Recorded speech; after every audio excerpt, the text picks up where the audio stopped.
Il y en a une de belle histoire pour un Français, c'est Arthur Fils, hein, pour revenir à l'actualité du tennis, puisque ça va démarrer dès samedi pour les Jeux Olympiques du 27 juillet au 4 août à Roland-Garros. Et Arthur Fils, qui fait partie de la délégation française, il a remporté dimanche à Hambourg un grand titre, hein, l'ATP 500, face en plus à un top joueur, Alexander Zverev. C'est le plus grand titre de sa carrière. C'est le plus jeune joueur français de l'histoire d'ailleurs à remporter un titre de cette envergure, un ATP 500. Et cerise sur le gâteau, il est entré dans le top 20 ce lundi. C'est le 4e plus jeune français à atteindre ce cap, après Richard Gasquet qui l'a fait à 19 ans. Henri Lecomte et toi, Yannick, qui avait quelques jours de moins que Arthur.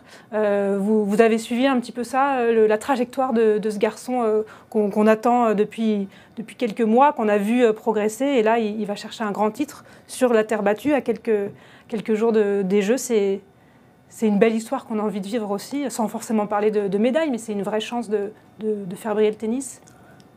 Oui, c'est une belle histoire, mais c'est vraiment le début d'une histoire. Oui. C'est vraiment le début d'une histoire. Les Jeux arrivent au moment où il est en confiance, mais je pense qu'il a une trajectoire et il a une marge de progression encore importante.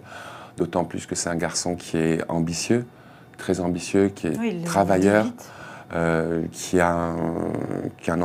travaille dans un environnement professionnel. Et je pense qu'il va... Bon, après, moi, ma passion, des fois, elle prend le dessus, mais j'espère et je pense qu'il va être très, très fort. C'était un sacré match, la finale. Il a beaucoup de caractère sur le terrain. Et ouais, c'est vrai que là, il est en confiance. Donc, c'est de bonne augure pour les Jeux. De jouer à la maison, ça peut que l'embarquer. Mais c'est vrai que sa trajectoire, comme l'a dit Yannick, elle est assez fulgurante.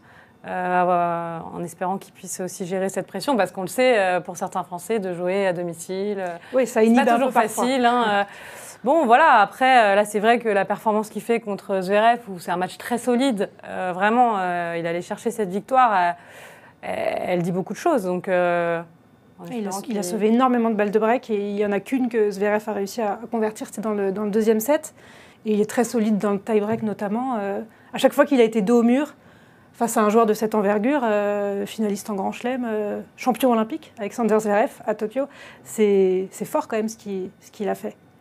C'est fort, c'est à Hambourg, on peut dire, voilà, sur des tournois, il y a beaucoup de tournois, mais on est à quelques jours des Jeux. C'est les mêmes conditions, c'est sur terre. Donc Zverev, quand il joue à Hambourg, c'est qu'il a vraiment envie d'aller au bout. Déjà au niveau de sa préparation, et en plus de ça, il joue chez lui, donc il lui a pas donné le match. Donc c'était un vrai match. J'en ai vu une partie, et non, c'était vraiment intense, quoi. Oui, au niveau de la pression, de l'envie, c'était présent. Et donc c'est bien qu'Arthur ait pu gagner ce match, mais enfin.